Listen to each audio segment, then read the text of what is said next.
And one of the things we talk about that we love about sports on this show is that there's a lot of cultural changes. Baseball's done a really good job to improve and kind of take advantage of some things and make the game faster, and it's helped ratings and revenue.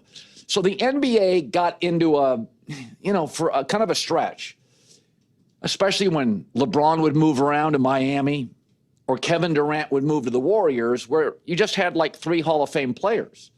And the medium-sized markets or the unglamorous markets, the Memphis, the Portlands, markets like that are like, well, wait a minute. That's not fair. And Adam Silver took over for the late David Stern, and there are some things he had to eventually unpack. So I think what is interesting with the final 4 teams in the NBA playoffs, Knicks, Indiana, both led by high EQ, IQ point guards, and the 2 best players for Oklahoma City and Minnesota are guards as well. 4 guards lead their teams. And especially in the East, why? Why is this happening? Because with the new CBA, right, and all these aprons that punish teams, you can't stack your roster with Chris Bosh, LeBron, and Wade, with Kevin Durant, Steph, and Clay in their prime. So what you're seeing is rosters with a lot of rotational B players. And so the point guards who can score, Hallie can score, Brunson can score, SGA can score, Ant can score, but it's the guards that not only can finish, and Brunson's become an A-plus finisher, but can elevate others, elevate role players. That's what the league is now, and it's happened very quickly with the new CBA. Once Boston has to unpack some of these guys, Horford will be gone, Porzingis will be gone, Drew Holiday's gone. We thought they had a bit of a 2-year head start, grandfathered in cheat code, but they got new owners now. Maybe the owners sold because they saw the reality. When they won that title, this is as good as it's going to get. The new norm in the NBA is roster construction and smart IQ, EQ guards that can finish, but can elevate all those B players. I mean, you look at Oklahoma City.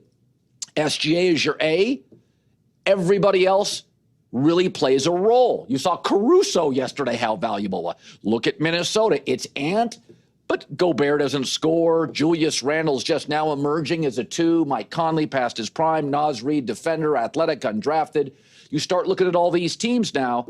Indiana's roster construction, OKC's roster construction, Minnesota great GM roster construction led by guards. Now the Knicks, interestingly, they play about 6-7 guys. And so we'll see how it plays out. I think Indiana should be a slight favorite over New York. And I don't know what to make of Minnesota OKC. Again, I think OKC home court advantage, that will probably matter in a game 7.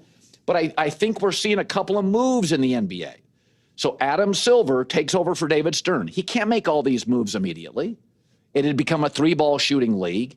David Stern was more willing to let stars accumulate in one spot, and Adam Silver said, I don't like it. This is going to be the 7th different champion in 7 NBA seasons. That is Adam Silver's league. Adam Silver also either sent a memo or made phone calls and says, I want more physical basketball. What does physical basketball do? Physical basketball wears teams out. You notice the shooting percentage, the field goal percentage plummeted. It's the lowest field goal percentage in like 6 NBA seasons. Shooters are getting hit. Shooters are getting leaned on. Shooters are having to defend. The scores are coming down. So the Knicks got a little fortunate here where the league moved into them. But I like what the league is now. It's more fair to more teams. The big markets can still flourish. There's still places where stars want to go. There's still trades that will be made. But it's point guards, scoring, yes, but elevating roster construction and B2B plus players around them. Here's SGA on what he sees with his team and going forward. We can win no matter the environment, no matter the type of game. It could be ugly, it could be pretty, it could be high scoring, it could be low scoring. It could be a lot of free throws, it could be no free throws. Like no matter what it is, we can find a way to win. And I think that's very important this time of year. Yeah, and I also think this, when you allow more physicality, all these 3-point parade teams like Cleveland and Boston and Golden State, you allow more physicality. It's hard to be a finesse team when you're in a fist fight in a phone booth. And Detroit was physical, and Houston was physical, and the Knicks are physical, and Minnesota can be physical. It's a big advantage. The regular season was pretty basketball. Fill your lanes, grab the three, nobody touches you, shoot it, backpedal. That's not what the playoffs were. So I like it's point guard led, it's more physical, fewer whistles, more twos over threes, and I like what I saw. So J-Mac, I think I like Indiana slight edge, probably OKC on depth. They get game 7 at home. Do you have a strong pull either way? Yeah, I will go Knicks Timberwolves in the finals. And I'm not just going opposite you. That's what I picked back in October on my podcast. I was bullish on the Knicks. Obviously, during the season, I backed off a little bit. But it could be a good Final Four. I am curious, though. 7 different champions in 7 years. I thought you and I liked dynasties because in the 20 teens, when it was the Super Warriors against the Super Cavs and the Super LeBron teams, the ratings were massive. And now when we see like Heat Nuggets, the ratings are like half that. So I thought we liked super teams in the finals. Well, remember, the NBA got its $76 billion contract. Now it's up to the networks to make it work. The NBA, the players are happy, the coaches are happy, the owners are happy, and the commissioner's happy. Now that they have the bag, it doesn't matter about ratings. If people want to troll the NBA, go for it. I've always said this. Once you sell your house, who cares what somebody does with it? It's not your house. Yeah. The NBA got the money. They have an 11-year deal. It's not their concern if NBC can make it work. So, and Adam Silver's take was what he was always trying. He was much more concerned about the ratings. I knew that from the league office. They didn't like all this anti-ratings talk. Now they don't care. They got their money. What they want is Adam Silver's bosses or owners. Half the league, half the owners were like, well, we can't get KD, Steph, and Clay.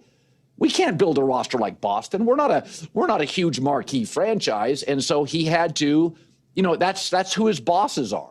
So again, when the NFL signs contracts, it's up to Fox and CBS and Netflix. It's up to you to figure out how to make it work, right? So the NBA now, the ratings talk, let people, it doesn't really matter anymore. And to argue that it's not a successful league, it's a star-driven league. Hockey struggles, they don't have them, right? Like if you want to talk about leagues that struggle, NBA's got stars. And it's international soccer. It's got plenty of stars and big brands. It'll always be okay in my lifetime anyway.